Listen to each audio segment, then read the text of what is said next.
Hey guys, this is Aaron and welcome back to my channel. For today's video, as you can see, I have like this kind of setup right here. And I'm really happy that I have this because I've been building the setup. And this is like mga cheap products lang, but nonetheless, for today's video, what I am going to do is I'm gonna show you my makeup routine, like my usual makeup routine, like when I'm shooting videos, here sa house, when I'm going out with my friends, like not event makeup, but this is like my usual routine whenever I'm going out or like I want like a fresh face, ganon. So, ayun, shooting kasi ako later. After nito, I'm gonna shoot a content for a brand collaboration. Kaya, ayun, naisipan ko na rin na i-share ko sa inyo kung paano ko ginagawa yung makeup ko. So, to start with, I'm done with my skincare routine. For everything else, make sure your hands are clean. For skin prep, I'm gonna use this CosRX, the Ceramide Skin Barrier Moisturizing Mist. Use the product. I'm just gonna shake it a little bit. Kaya di ko alam kung kailangan ba siyang i-shake or what. Oh, use it as a toner whenever your skin feels dry. So, hindi siya kailangan i-shake. No, yeah, let's bring it.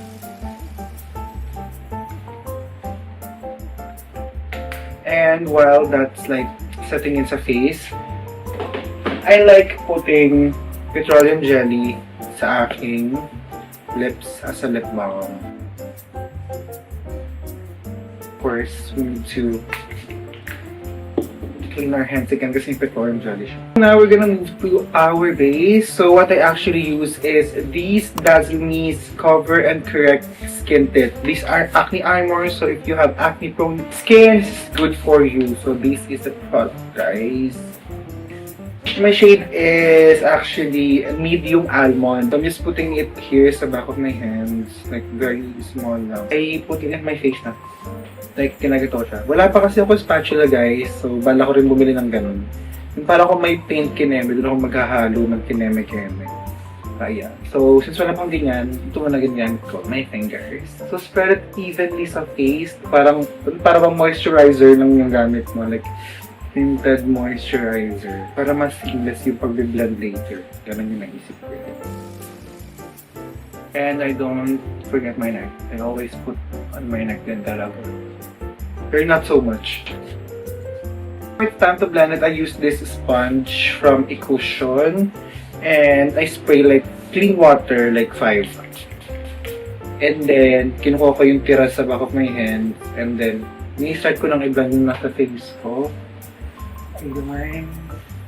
Para mas, kabulge. Ang sabi kasi ng friend ko na nag-makeup din, ang tip niya sa akin, when you have textured skin daw, you need to dab the product. Hindi mo siya gagamitan daw ng brush. So when I did that, napansin ko nga na mas maganda nga yung parang finish ng product sa face ko. Kaya hindi na ako nagamit ng brush. Before kasi ginagamit ko muna is brush before ko gamitin ito. Pero since ayun nga, this makeup is like my go-to. So ito lang ginagawa ko makeup pag diba madali na ako and everything. Hindi na ako nagbabrush talaga. Gamit ko na isang diretsyo ng like sponge. Puff pala tawag ko dito, puff. Pala guys, tomorrow I'll be going nga pala sa Photograph Cafe here malapit sa amin. So I'm gonna bring you there with you guys because it's my first time going there. So I'm planning to create a organic content for the cafe kasi whenever I get to try new things, I want you guys to be with me. Because, why not? Like, share experiences so you'll know if you wanna go or whatsoever. For my concealer, I'll be using this Elana Mineral Cosmetics Concealer. I think this is the Gaia palette. I forgot ko ng mga shades kong nandito kasi it was given to me by Elana by like 2024 pa. Oh my gosh, tagal nyo na, no? Di ba siya expired though? I'm still using it. So, first is this shade. Ito muna yung pinakaano ko sa may mga dark parts ng face ko. So, I also use my finger for this. I don't have a concealer brush kasi. But I'm planning to buy them soon. I just have priorities din kasi so hindi ko pa nabibili mga ganung bag.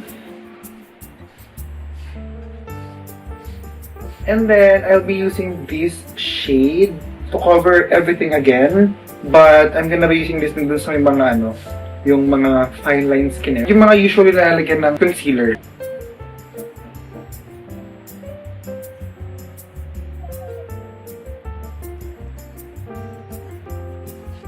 And with the same puff, I'll be blending in din yung sa mga concealer. We'll be blending the concealer as well. So for my under the eye, I like to like ganitahin siya para mas mag-blend yung look. And I do it gently because ito ay one of the most sensitive parts of our face. So we need to be gentle when it comes to blending it out around our eyes. Hindi na siya pwedeng itag or i-pull kasi it will definitely create fine lines. And for the other part of the face, I can just do this again. And ito yung malalang blendingan kasi like hindi na pwedeng may mamis na spot. And yung mga excess, dinadala ko siya sa neck. And that's my face, girl. Moving on to blush, I'm gonna use this 42 Dirmy Liquid Blush in the shade 05 Stay Strong. Oh my gosh, nagkakalat siya, guys. Yeah. Oh my gosh, it's nagkakalat. This is one of my favorite blushes. I put it here. Sa inner cheeks ko. On top of my nose. And also here. Chin. I blend it with this brush. I think this is a stippling brush that you use for cream blush and liquid blushes. Bakit? Kaya naway ko tayo. Ano pa kanya, ma'am? Oh my gosh, wait lang. I also like to extend it sa eyelids ko. Kasi I'm not gonna use any eyeshadows today. Kasi nga, this is my go-to. Like, go-to lang talaga. Again, be gentle when it comes to blending the makeup on your face. Kasi you always need to make sure that your face is being taken care of as well. So, I really blend it lang talaga ng red. And that's for my first layer of blush. For my powder, I'll be using this one. This is Sassy's Acne-Sol Loose Powder na nilagay ko sa packaging ng Elana Minerals na powder kasi wala siyang ano. Ayoko sa kamay lang. So, ito ko siya nilagay so that it's like more hygienic when I use it. Ayan. Diba?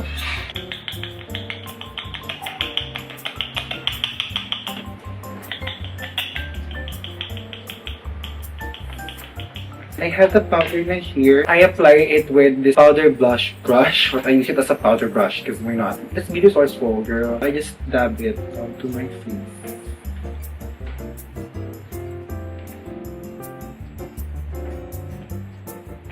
I don't like dab it all over my face. Doon lang sa T-zone. Mga ayoko nang may highlight ang face ko or like ayoko nang siya shine siya masyado. Ayan, of course, sa forehead. Ayan, sa gitna ng forehead. And I also used to put it on my chin. While that's setting in sa face ko, I fix my brows. Yeah. So I don't use anything on my brows, like any mascara or what. I don't really use anything of them. And then I do my mascara as well. So let's start with my right lash. So this is what I use nga pala for my mascara. I'll be using the Says Lady or Sassy Lady Lasting Waterproof Mascara. This is the one. Pagkatapos ko i-curve, nalagyan ko agad siya ng mascara. So it will hold off. And lately, I've been loving yung, ang nilalagyan ko lang ng mascara is yung top lashes ko. Pag madali talaga ako, ganun. Top lashes na nilalagyan ko. Kasi it tends to, to kalat sa baba. Pag nalagay ako sa lower lashes ko, makalat siya at may mumukha siyang eye bag. Kaya, I love putting it talaga sa top lashes lang. And actually guys, I want to use yung fake lashes. Yung cluster lashes. Kaso girl, yung marunong. I'll try it soon. My right lashes. Oh. Sana nakikita niyo sa camera. Next is my left lashes. And guys, reminder for your makeup products and your makeup tools, please wash it once a week, girl. You need to clean it. Para maganda rin yung lapat ng makeup sa face nyo. Also, hindi kayo mag-breakout. Because we don't like any breakouts, girl. And that's done. See? I'm gonna brush off na the powder, my fix.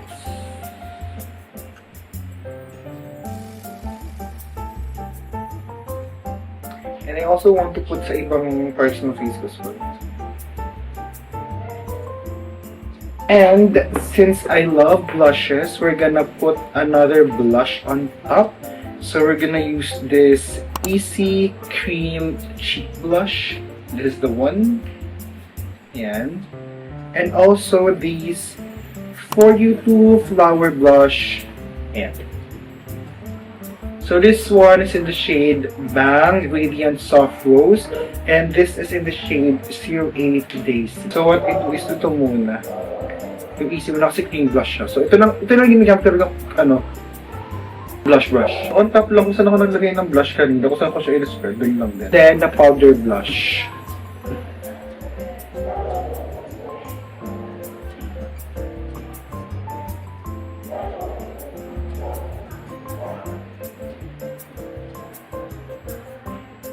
Magivine, and if I want a glowy finish, nag-aadulot ako nito. Kasi cream blush siya, so mas may highlight. Kasi if you can see, meron siyang glitters sa loob. But I hope you can see it, but yeah, it has like some glitters. So, onti lang, para lang dun sa shine effect. And that's done for the blush. For my lippy, I usually use this TBH Cosmetics lippies. Ayan, these three. I love them so much. They're a local brand and I really love their owner as well. Pati silang dalawang owners, silang mag-asawa. I super love them. They're so kind. They're so, they're so very warm. Kaya super duper love for their brand as well. They love their brands. They love their creators and everything. They love the community and everything. So, super duper love. So, ayun. I'm gonna start with their Cloud Lip Mousse. Start off with the shade Peach Pout. Then, I use this Autumn Aura shade for my inner lips for that gradient finish. It's like, I super duper love gradient lips, girl.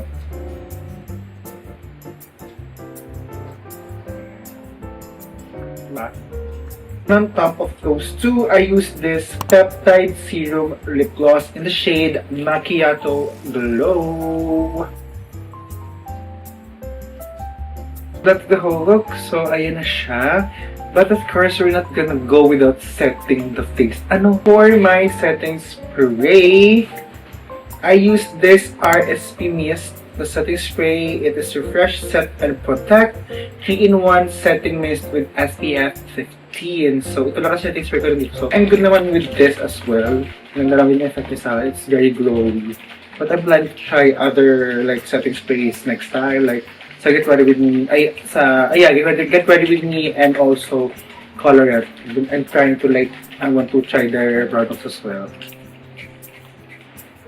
See, yun yung kaya ko dito. Yung spray niya, like, very diretso siya na parang, it's not misty at all. Like, look. Diretso siya, tayo. Like, girl! Diba siya nag-sprit? So, dahil ganun yung pagkaano ng mga if nakikita nyo lang, like, ayan, nakita nyo, yung mga bubo. Kasi nga, sprit siya, hindi siya spray, like, hindi siya mist spray. So, I don't like the spray of this one, but it does the job, so okay lang din. So, since ganyan siya, ginagawa ko na lang, I use the puff, and then, dinadab ko lang sa face ko yung mist. Para kumalat siya ng mas maayos.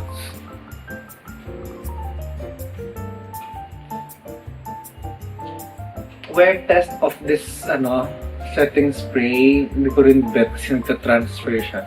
Once na mapawisan na ako in everything. This is the whole look and I'm gonna change, of course, my shirt because I'm gonna shoot a content. This is the final look, guys! Ayan.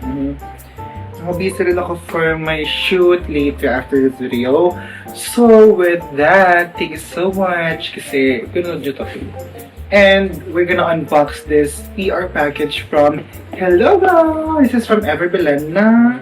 I think, yeah, ang Everbelen, ang Hello Glow is under Everbelen na. So, yeah. Ganda nung nila though. The ribbon has their name on it. Let's see. So, this is the package. Let's open it.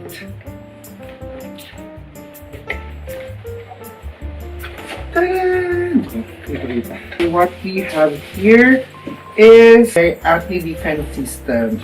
It's salicylic acid and tea tree. So I have two here. So let's open one. Kaya makita niyo kung anong laman ng isang box. We have 3 products here. Let's start with the smallest one. We have their spot drying cream. Alright. Then we also have their active pore tight toner with salicylic and tea tree acid. We have the active cleansing foam wash. So one box consists of 3 products, 1 spot treatment cream, toner, and then isang foaming facial wash. Thank you so much, Hello Glow, for sending these to me. And, sana sa event din. Uy, sana magkaroon ng sana ma-invite din ako sa event. Hopefully. Like, I'm loving my setup right now because I'm loving it. Like, bago kasi tong dalawang light na to, ayan. I have a 10-inch light here, and then I have like a 16-inch light here na key light, and then isa kung sanang hair light kasi sobrang lakas niya.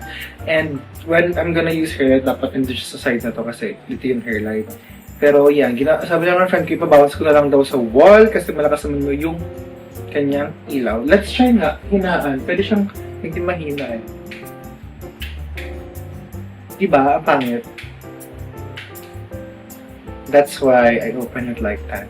And then this one is set to like yung very mababa lang kasi nga I want it to be, very soft lang kasi itong kilid ko, so dapat soft lang siya para at least hindi sobrang harsh yung light na naka-face sa face ko.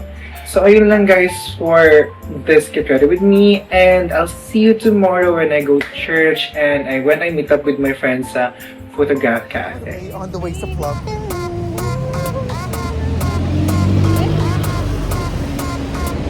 On the way to Photograph Cafe. And it looks so pretty. thinking about you. 아무리 고개 흔들어도 난 이 생각만 하고 있을 뿐. 아무리 딴짓해봐도 난 너의 목소리만 들릴 뿐. 있으면 here with me. 가득 심장이면 please tell me. 빨리 고백해볼까? 눈 감고 말해볼까? 미치겠어 only you. 이런 건 처음이야. 너무 설렘이 잖아. I've been thinking about it. I've been thinking about you, boy. Yeah.